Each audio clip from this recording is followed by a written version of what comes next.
know, one of the things I love most about this preventative health awareness movement are the people, the professionals, the committed and dedicated humans that are aligned with this mission.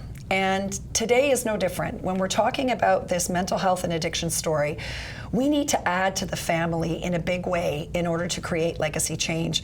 And you know, life sometimes just happens for us when we least expect it. And this next FAMBassador, our latest and greatest FAMBassador, happened by accident. As many of you know, I'm honored to be working in collaboration with OsteoSound, and we were doing a bone scan in Paris, Ontario. And this wonderful human, actually, because she is the CEO of her health, she came to have her own bones checked. But something much bigger and greater happened there, a deep and meaningful conversation that lasted a long time. And then it continued on the phone afterwards for a couple of hours. And that's what has brought Christine Squires into the studio today at PHAMCAST to join not only the family, but this Real Lives Touched by Addiction movement, because you're not alone. Christine, so excited to have you here. You've worked in the mental health and addiction space for many years in many different capacities. What was it like when you sort of heard what I was doing and how it resonated with your mission? I mean, it was really cool to watch how our conversation just organically unfolded. It's an opportunity to communicate directly to someone's heart that there is other ways and other formulas that can help you get to your path, because no path is set in stone. Every path is not linear. We all are responsible for learning and finding our own journey. Yes. And so when you and I are sitting across from one another as complete strangers, what was it with FAM that really resonated with you? The like-mindedness. Yes. And the willingness to learn, to grow, to evolve, and not be an autopilot, which Yes. is something that a lot of people experience. Especially in this space. Especially in this space, and especially when you've experienced trauma, addiction, family dynamics. Yeah, and what I love also when you say about learning and growing, we're doing this to help others. But what's been really cool from my lens has been to see how the connections and the learning that's happening between the FAMBassadors.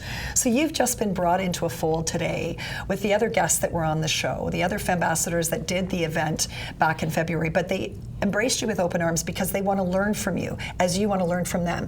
And that helps us be better together, linking arms and moving forward in a way that can really create true change with real people sharing real stories, layered with professionals like yourself. Did you get that feeling too? 100%. Yeah. And that's part of my personal ideology as we're developing our products, is that I've always worked on a multidisciplinary team. And so we brought that into this business model where we have psychologists, dietitians, occupational therapy, social workers, all working together to look at the whole person. Yes. So that the needs aren't siloed or missed or skipped. Yes. So we have an opportunity to bring the whole person to the forefront and say, what is it that you need? Did you hear that? She asked a question, what is it that you need? And you said at the very beginning that every path and every journey to recovery is different. And I love that as a healthcare professional myself and somebody that lays their hands on the mind-body connection as a massage therapist, it's real. You know, I've worked, with people struggling with addiction and in recovery. And it's incredibly powerful. And that's where when we break down those silos and we work better together, the true recovery can happen. So, I know that you've worked in multidisciplinary teams, but how did you come to, because I got to tell you, I always love to be the first to kind of do something. It's kind of my way. I like to be not just the first from a vanity perspective, but because when I see a disconnect, we want to create change, and you want to be part of the solution, not the problem. So I am so honored and beyond excited because hot off the presses, it's actually not even off the presses yet because this hasn't even launched, but you have honored us with coming into studio to talk about this incredible resource, the Addiction Recovery Calendar that you created. Let's talk before we dive into what it is. How did you come about to even think of wanting to create this calendar? I saw so many people that were struggling with family dynamics, communicating about what their actual objectives were, or how much progress they were making, or feeling shame when they didn't feel like they had as much progress to share.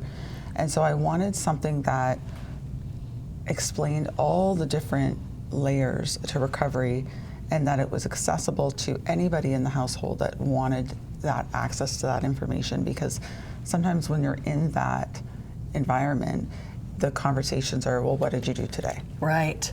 And it's not about rebuilding the relationship. It's about, I guess, getting to the end of the conversation Yeah, they're almost without on having trial. a conversation. Yeah, yes. So it's really difficult to feel that, and I wanted to take the conversation out. To extend that, there's also patients that can show their physicians, like, I am making progress towards getting, like, some people are looking to titrate their medication down, their substance use down, so that they can start to try a different medication. Like, right. If we were to trial you off an antipsychotic medication, then we need to have consistent tracking right. to reduce that. And I know it's an important thing in a for safe you, way, but we have to do it in a safe way where yes. we know that there isn't going to be any residual psychosis.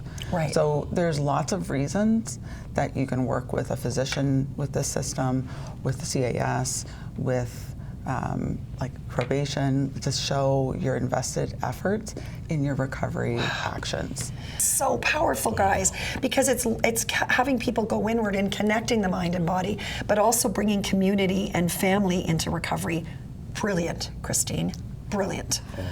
The next section is about 3 different options. It's kind of a choose your own adventure.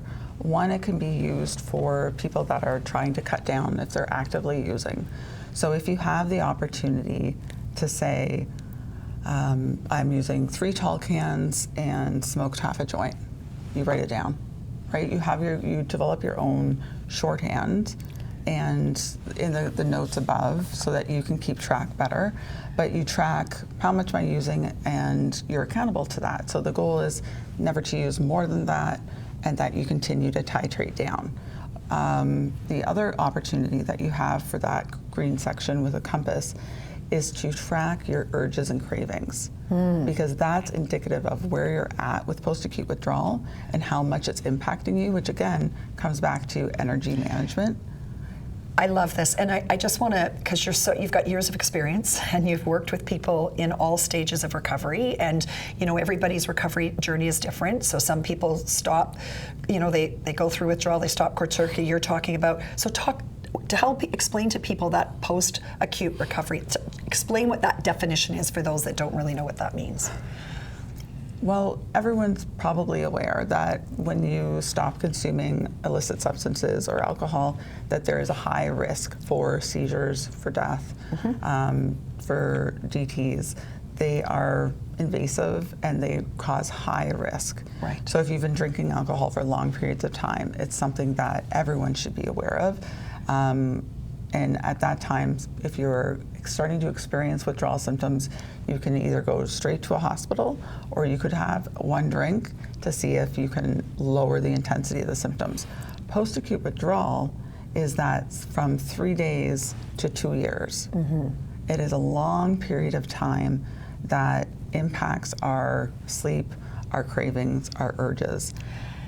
That's why I asked the question, and let that sink in. It doesn't happen overnight. And we have to give ourselves some grace, and we have to work our tools for years to come.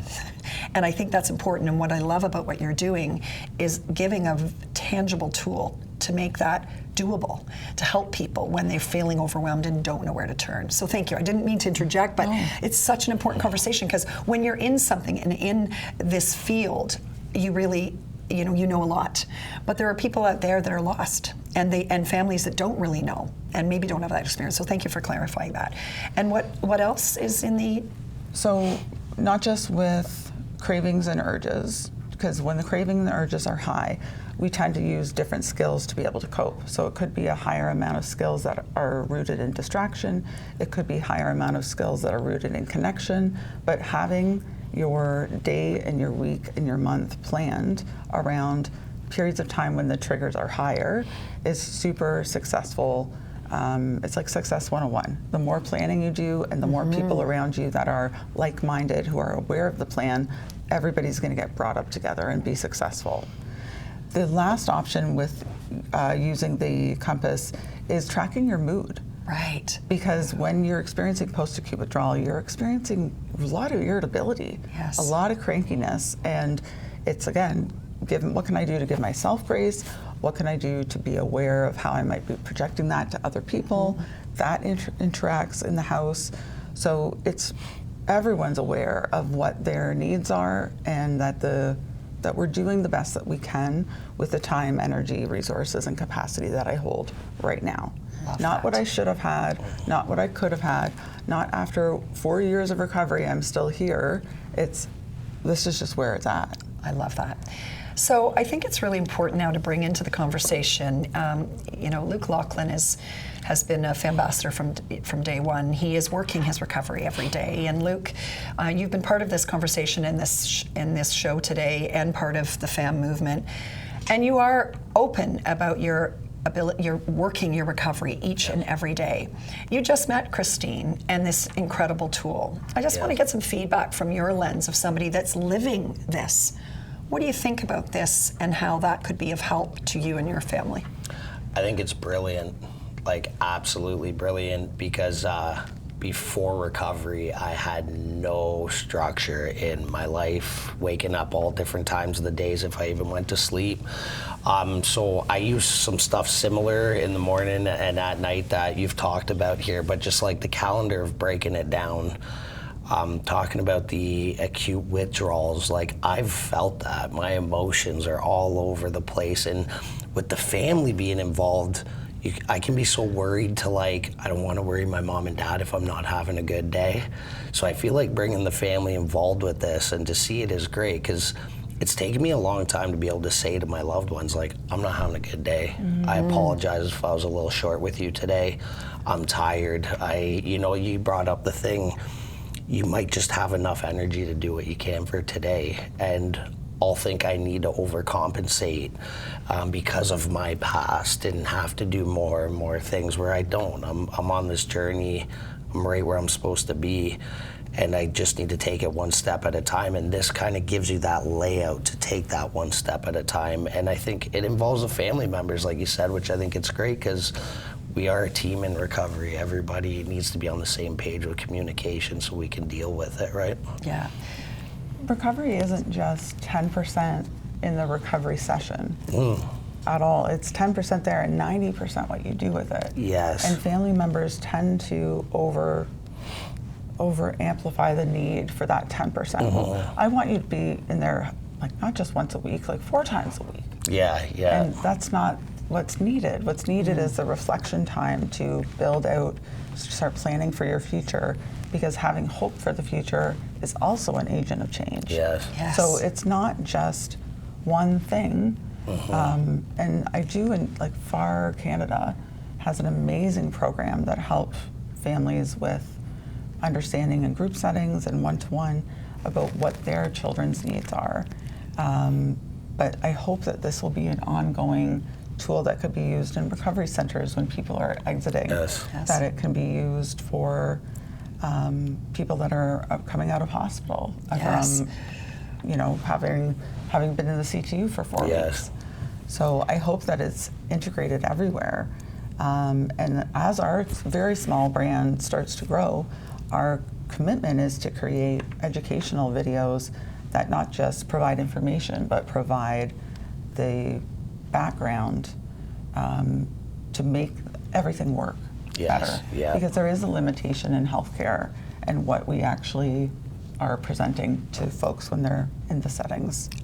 So beautifully said, and this is what FAM is about. And Christine, thank you for actually rolling up your sleeves and putting your knowledge, your experience, professional experience in this space to work with an actual hands-on tool that I know is going to be invaluable. And we are going to do everything we possibly can with the FAM movement to elevate this. You've been so generous. You're giving out a discount code for FAM. That will be available. You'll see the discount coupon code, and you can take advantage of that. And of course, I hope you're going to come back on the show, and you're going to be part of the family now. You're not getting away from us now. You're part of the family, and you're not going anywhere. You know, it's amazing to me how when we are open to creating change better together, the universe brings people together. Thank you for this conversation. Thank you, Luke, for joining us. And thank you, all of you at home that are listening and continuing to help fuel this mission of change in this mental health and recovery and addiction space. It is critically important, and we're just getting started. So make sure you continue to follow us on here on PHAMCAST. Reach out to us, engage with us. Tell us what you want to hear about. And join the family. Make sure that you're having your voice heard, because we all play a role. But know this, we are in this together, and you can become the CEO of your health. And together, the future of healthcare is going to be hopeful if we have anything to do with it. Take care, everyone. Until we see you next time, remember, a healthy tomorrow begins with prevention today. We'll see you all soon.